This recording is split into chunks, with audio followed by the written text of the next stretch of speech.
Aquí en Neo TV, a esta hora presentamos El Testimonial, comunicación profesional para el análisis y debate. Saludos amigos del Ecuador y del resto del mundo, bienvenidos a El Testimonial. Nuestro invitado a esta hora es el doctor Gustavo Dávila. El doctor Dávila es coordinador nacional de la Alianza Nacional por la Salud.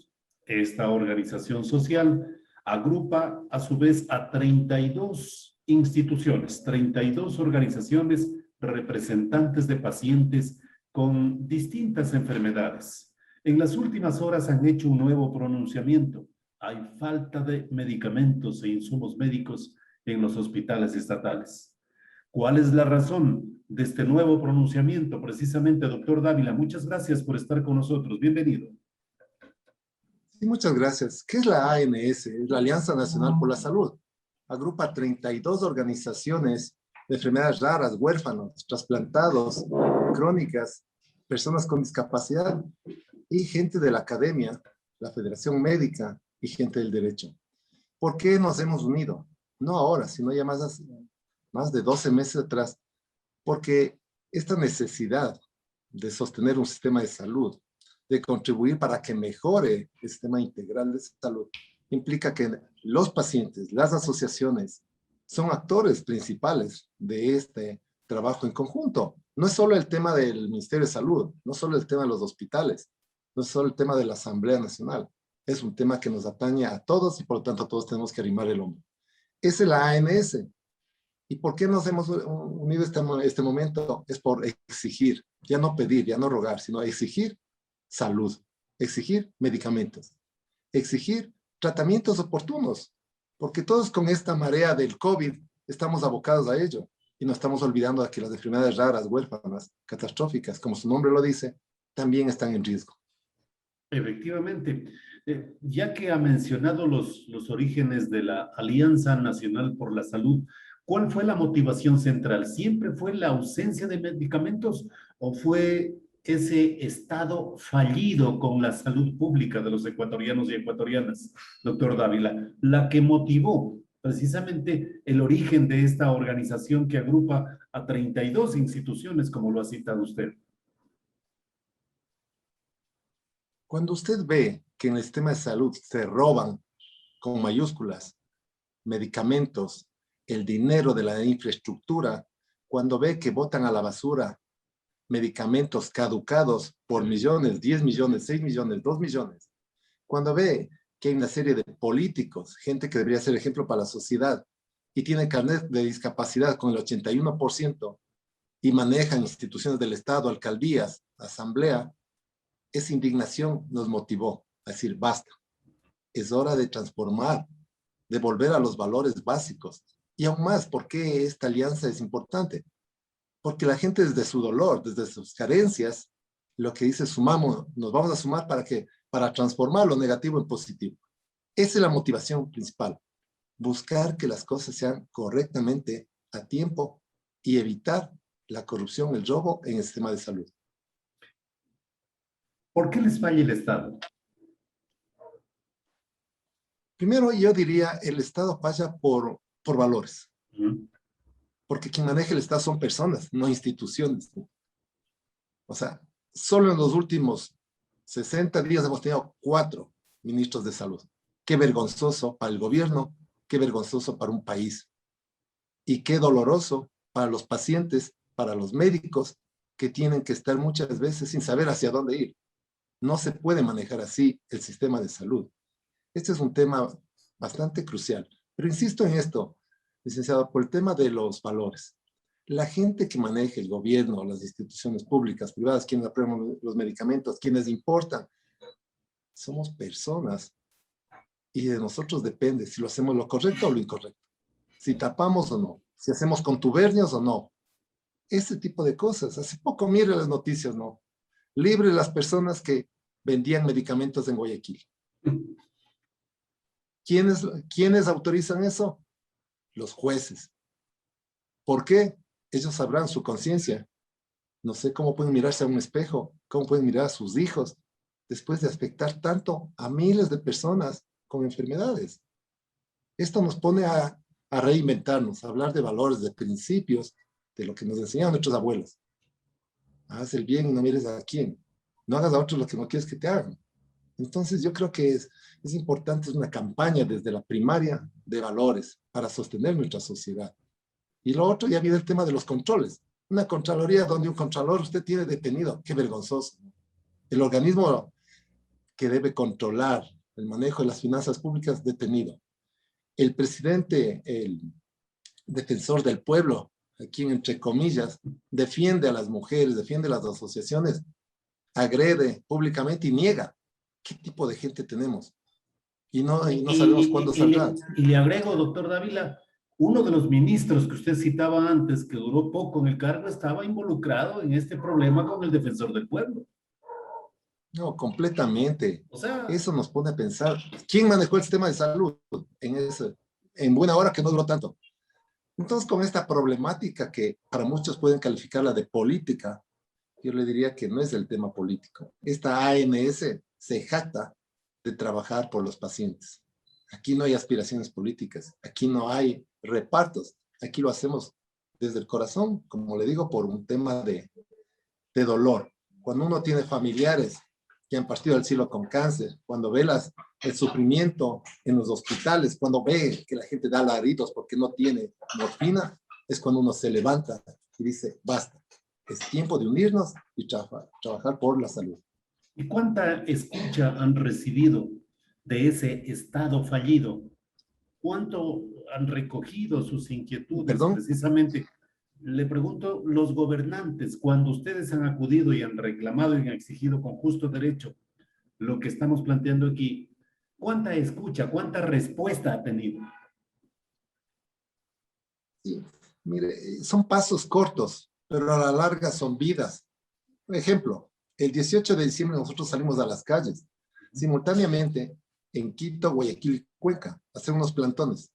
A las 72 horas, el Ministerio de Salud estaba hablando con los proveedores de medicamentos y también con los proveedores de servicios para que se hagan las diálisis que estaban represadas, y comenzó a moverse eso.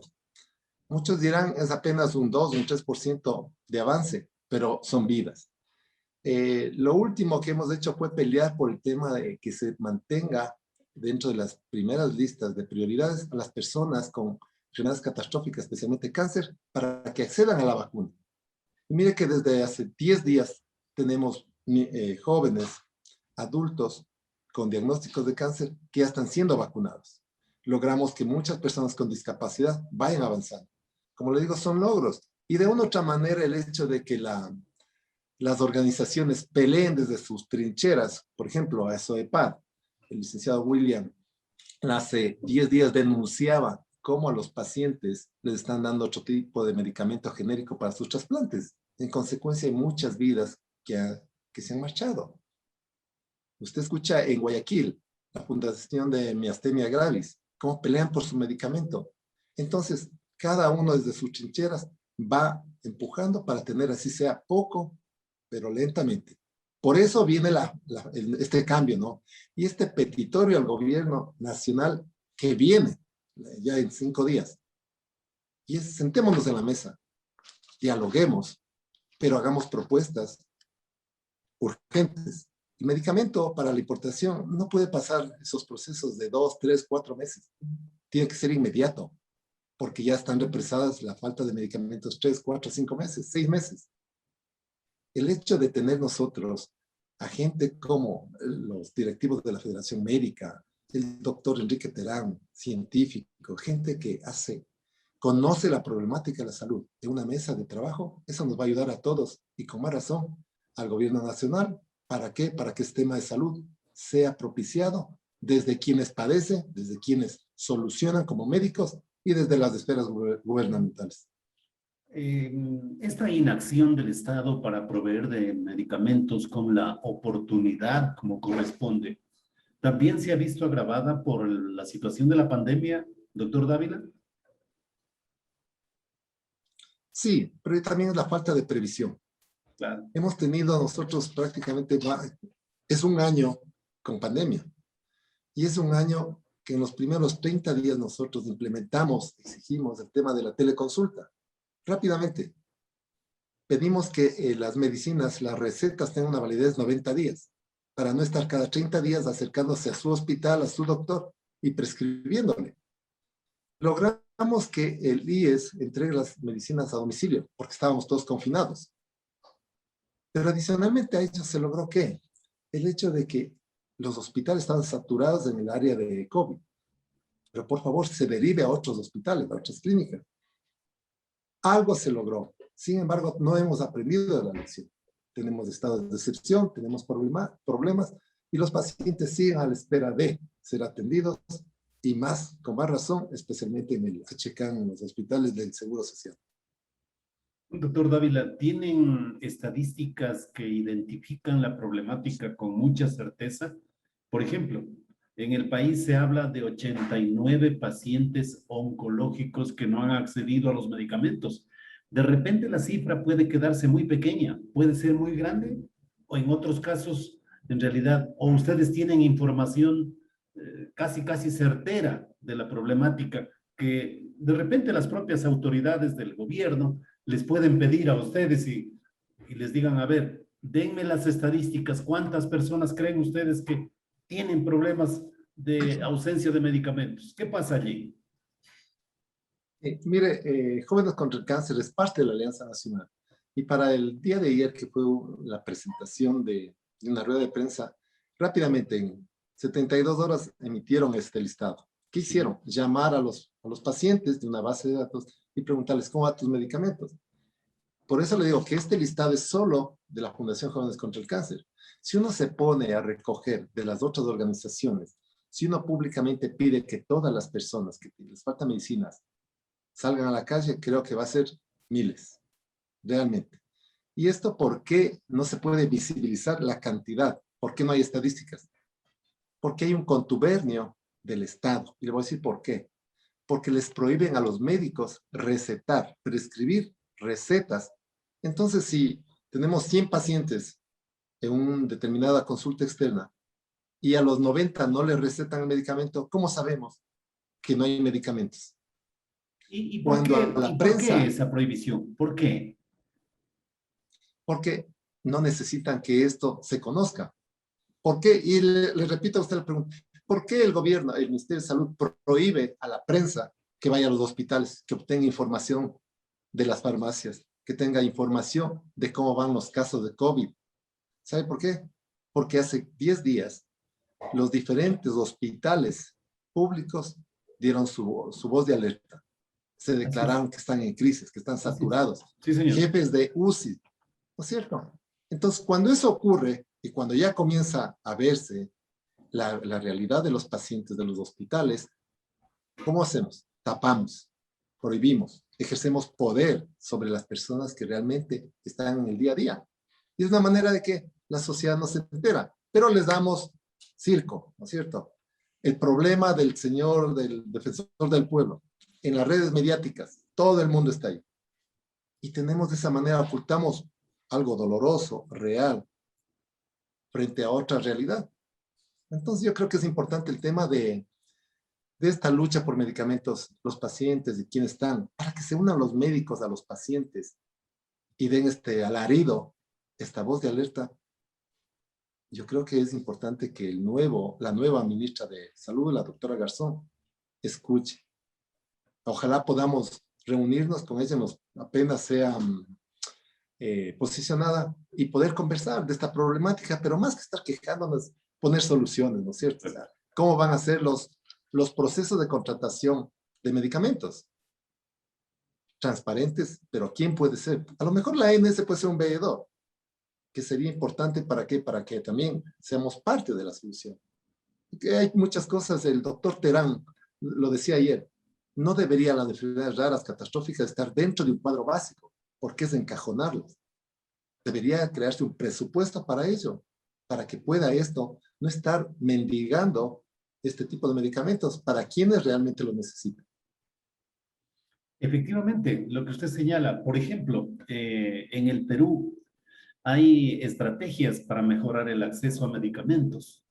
Y yo quisiera preguntarle precisamente si este encajonamiento que hacen de que los medicamentos tienen que estar en un solo sistema. En el Perú se plantean tres líneas de gestión: los medicamentos estratégicos que el Estado provee para toda la sociedad, los medicamentos no estratégicos, que son la mayoría de los medicamentos que las instituciones públicas proveen a sus usuarios, y tres hablan de submercados denominados relevantes como los oncológicos. La propuesta que hacen ustedes, como técnicos, como conocedores de esta problemática, ¿hacia dónde apunta? ¿Cómo plantean la solución para que el Estado precisamente deje de fallarles a los ecuatorianos y ecuatorianas en materia de farmacología? Sí, el doctor Enrique Terán manifiesta que ese presupuesto del Estado debe contemplarse y nutrirse anualmente. ¿Para qué? No estar dependiendo de solo cuadro básico de medicamentos. Exacto. En sí no debería haber un cuadro básico, es solo una guía de la Organización Mundial de la Salud. ¿Para qué? Para que sepan cuáles son los básicos, como lo dice. Pero en sí los catastróficos deberían estar en otro tipo de lista, porque tenemos la cantidad de medicamentos y estamos expuestos a cada 6 meses estar revisando. Ya a fines de abril se hizo otra revisión, luego en septiembre, y es un vía crucis. Y luego tiene que ver si está en lista 1, fase 1, fase 2, es todo un vía crucis. No así, cuando los expertos se sientan en la mesa y van hablando con los jefes de las áreas de oncología y un poco analizan lo que pasa. Lo que usted acaba de hacer un análisis comparativo, lo que pasa en Perú y lo que pasa en Ecuador. Les decía yo el día de ayer, ¿por qué no aprendemos de Estados Unidos? ¿Por qué no aprendemos de Colombia, de Chile? Lo que están haciendo y desarrollemos acá. ¿Qué hacen? O sea, Ecuador es rico en iniciativas, en emprendimientos. Su gente. Necesitamos eso. Que la mejor gente esté dentro de las instancias del Ministerio de Salud para arreglar nuestra problemática. Y la problemática no es nueva, y usted ya lo dijo. El 20 de diciembre del año anterior, el doctor Gustavo Dávila resumió que el pedido de las organizaciones apunta a que se establezcan políticas públicas de salud. Hasta ahora no se lo logra. Inclusive, usted hizo la siguiente exclamación: señor presidente Lenín Moreno, por Navidad, por favor, escúchenos. Nunca fueron escuchados ustedes por este gobierno saliente.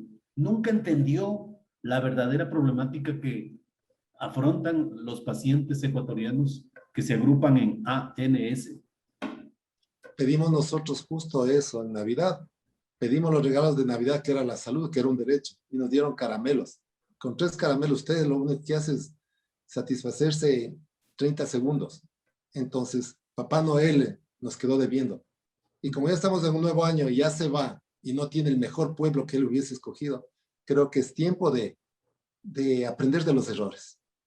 Y el nuevo presidente tiene esa ventaja de aprender los errores que pasó en el sistema de salud, en los petitorios que hicimos, en las calles, en frente al dolor, como para rectificar y mejorar. Yo creo que ese es le veo como un aprendizaje más que como una pérdida, más que como una queja, lo veo como un reto para lo que viene, un mejor sistema de salud para nuestros hijos y nuestros nietos. Sí, y la pandemia precisamente ha dado esa lección también de la necesidad de planificar de mejor manera desde el Estado una verdadera política pública en materia de salud para todos los ciudadanos. Y es en esas circunstancias en que situamos también nuestra esperanza, doctor Dávila, para que las cosas cambien. ¿Cuántas vidas se han apagado por la ausencia de medicamentos, doctor Dávila? ¿Tienen ustedes cifras? No, yo escuchaba a los amigos de Acuerdo contra el Cáncer, hablaban más de 200 pacientes. ¿En qué periodo aproximadamente? En un año lo dieron, eso sí. En el caso nuestro, nosotros hemos tenido menos de 10 pacientes que han fallecido con cáncer y COVID. Lamentablemente el tema de COVID, recuerde usted que las cifras no coincidían de fallecidos. Sí. Y muchas veces el Estado tapa esas cifras para no alarmar a la población. Ahora mismo lo está haciendo, claro. Sí, no es posible que usted tenga, ¿no es cierto?, una lista de espera de sobre los 400 pacientes para UCI y al otro día automáticamente tiene 195. O sea, el milagro de Ecuador o el milagro o la falta de transparencia de quienes dan estas cifras. ¿Qué pretende el gobierno? Despedirse diciendo que ha vencido al COVID a lo mejor, o que logró estabilizar. No, yo creo que si esto siguen hablando los diferentes dirigentes de los hospitales, los directivos, vamos a saber la realidad. ¿Quién sabe más? Los jefes de las áreas de UCI, porque todos los días están recibiendo. Ellos son la voz autorizada para decir, esto está pasando, cuídense. Ellos deberían estar en primera línea en los medios de prensa, arengando a la gente a que no se junte, a que utilicen mascarilla. Pero no, normalmente es quienes lo hacen las declaraciones, las personas que están entrando en un escritorio y solo les llegan las cifras, nada más. Y eso no, así no se hace políticas públicas. Se le hace desde el dolor, nuestras propuestas. Y ahí permítame, señor Sánchez, esto es un llamado a los nuevos asambleístas, a los 137. Tienen una nueva oportunidad de reivindicarse, de reivindicar los derechos. Que a un lado de qué colores son, de qué partidos son, la salud no tiene colores. Entonces, por lo tanto, hay que trabajar y tiene prioridades. Está ahí el Código Orgánico de la Salud, que deberá ser nuevamente construido por los estamentos respectivos. Y es una forma de comenzar a trabajar en eso. ¿En qué medida este Código Orgánico de la Salud puede cambiar las cosas? Porque de repente caemos en un contexto extremadamente legalista y lo que falta, como usted lo dijo antes, es simple y llanamente la voluntad de los gobernantes para cumplir lo que deben hacer en el poder. Por ejemplo, en el tema del Código Orgánico, en cuanto nos concierne a nosotros el tema de oncológico, habían varios articulados en relación a los derechos y a los beneficios que debían tener los pacientes con cáncer. Inicialmente había una propuesta de la ley contra el cáncer, pero después de tanto tiempo de pelea, lograron que al menos INSERT sea parte de este Código Orgánico de la Salud. Y ahí se hablaba de los voluntarios, de los carnets de discapacidad, de la licencia para las madres que tienen sus hijos con cáncer para que no pierdan sus trabajos. Había muchas cosas humanitarias. Entonces, creo que es hora de que eso se retome con prioridad. Ojalá en los primeros 100 días del señor presidente ya se conozca que entraron al menos a formar comisiones o mesas de trabajo para este Código Orgánico de la Salud nuevo. ¿La vacuna es tan urgente para todos los pacientes que se agrupan en ANS, tanto como para el resto de la población? Usted nos decía que de alguna manera está avanzando, que han dado sus primeros pasos para que puedan ser atendidos algunos de ellos, pero en realidad también son pacientes de primera línea por las consideraciones de vitalidad en la que desenvuelven sus existencias, doctor Dávila. Sí, es importante aprender de quienes hacen un trabajo y mejor que nosotros. Con humildad tenemos que aprender.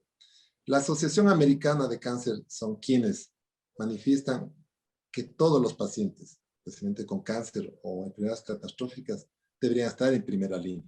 Claro. Porque son personas vulnerables, número uno. Y tienen que consultar con su médico quienes están en proceso de radioterapia, quimioterapia. Eso les permite. Lo otro es el tema de las personas de la tercera edad, porque este COVID apuntó a las personas de tercera edad inicialmente. Entonces, por eso venía la prioridad 0, la prioridad 1 y vamos así bajando. Entonces, la vacuna tiene que darse, tiene que ser. Está trabajando, esperamos que no sea solo el tema del notición al suministrar la primera dosis, sino que se continúe con la segunda dosis, porque si hay quejas y denuncias de gente que ya tiene 60 días y no recibe la segunda dosis. Entonces creo que es importante el tema de sostener la provisión de vacunas, especialmente para enfermedades catastróficas, para los pacientes. Ahora, doctor Dávila, por la vulnerabilidad en la salud de los pacientes, ¿podrían haber efectos colaterales secundarios afectativos en un proceso de vacunación para estos pacientes? ¿Han examinado ustedes esa posibilidad? ¿O es un medicamento que viene y resuelve un tema frente a otro tipo de problemática de salud que afrontan los pacientes? Por favor, una precisión allí. Sí, la primera es que quienes están recibiendo quimioterapia, radioterapia y su sistema inmunológico está deprimido, no pueden recibir, porque recibe anticuerpos, ¿es cierto? ¿Por qué es importante esto? Porque su médico en esos casos lo prescribe. Hoy por hoy están pidiendo el certificado médico. es una forma de cubrirse también, lo que usted dice, porque no vaya a ser que vaya una persona con quimioterapia y le resultó la vacuna contraproducente. Entonces, ahí sí, los expertos en cada una de sus ramas, los de diabetes, los de problemas de riñones, de hígado y cáncer. Los profesionales son los que les prescriben si pueden o no recibir. Hay otras personas que están en tratamiento normal, sí, está dado eso ya por la Agencia Nacional de Cáncer de Estados Unidos. Y están cumpliendo ustedes también una cierta veeduría para evitar cualquier riesgo de que se pierda la vida por otra circunstancia, en este caso por la vacuna. Sí, más que veeduría, nosotros tenemos una ventaja de los 1,300 pacientes nuestros, nos vamos enterando al día a día en los diferentes grupos de apoyo, quienes recibieron, algunos suben sus fotos, entonces tenemos más o menos un seguimiento de cómo les ha ido. La primera dosis es una dosis que no ha habido mayores repercusiones, realmente todo el mundo está más satisfecho, alegre, porque es una esperanza tener al menos la vacuna. Y esperamos que continúe esto, que la provisión, que lleguen las vacunas para todos, y como ofrecieron tantos millones, se cumpla esos ofrecimientos. ¿Cuáles serán los próximos pasos en los próximos días precisamente? ¿Buscarán un diálogo con la señora ministra de Salud nueva que iniciará sus funciones ya mismo? ¿Qué tareas están por cumplirse precisamente en este sendero constante de reclamación y de exigencia al Estado, doctor Dávila? Sí, yo creo que la primera parte hemos dado el día de ayer. Este llamado al nuevo gobierno, a las nuevas autoridades, de sentarnos en la mesa, de escucharnos, no digo escuchar, escucharnos, y poner fechas, crear las mesas de trabajo y hacer estas propuestas. Es la primera. Pero básicamente es el tema de los medicamentos. Ya. Luego de eso viene un tema de darnos un tiempo como para analizar y ver qué más. Muchas personas que dicen, o me mata el COVID o me mata la falta de medicinas, pero necesito. Entonces, creo que los plantones, ha pasado en varios países, ha pasado últimamente en Colombia, que todavía está, y la gente le pierde el miedo. Imagínese usted los pacientes que están en riesgo su vida. Muchos dicen, ¿qué debo hacer? Salir a la calle a reclamar, encadenarme, hacer tantas manifestaciones porque está en juego su vida. Yo creo que no vamos a llegar a eso. En su momento de mandarle al Estado por haberles fallado, ¿no? Lamentablemente las demandas demoran tanto tiempo, es un desgaste, requiere recursos y no siempre son ejecutables. Lamentablemente. Mire usted que cuando hemos judicializado, hemos ganado varios juicios. Pero nos ha llevado 6 meses. 6 meses con abogados y el paciente no recibe durante ese tiempo su medicamento. Sale la sentencia, se demoran otros 3 meses. En 9 meses el paciente ya está deteriorado. Y tenemos Cristina, recibió después de una lucha de 1 año su medicamento. Lo logramos por 6 meses, peleamos para otros 6 meses y 1 año después falleció. Todas estas cosas nos pone a pensar que no deberíamos judicializar, que deberíamos disfrutar de los impuestos que nosotros pagamos, de los ingresos petroleros manejados con transparencia para no estar en estos temas, ¿no? Exigiendo que devuelvan quienes han tenido actos de corrupción al Estado y con eso adquieran medicamentos y no necesitamos estar rogando de rodillas cada 2 meses, cada 3 meses. Y la condición económica de los pacientes tampoco es de las mejores como para prescindir del Estado e ir y buscarle en el sector privado el medicamento que necesita, ¿verdad?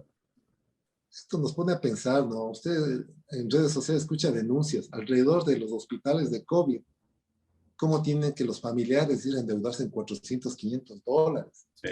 un fin de semana y comprando ahí los medicamentos para llevar a que sus pacientes les den las unidades de cuidados intensivos.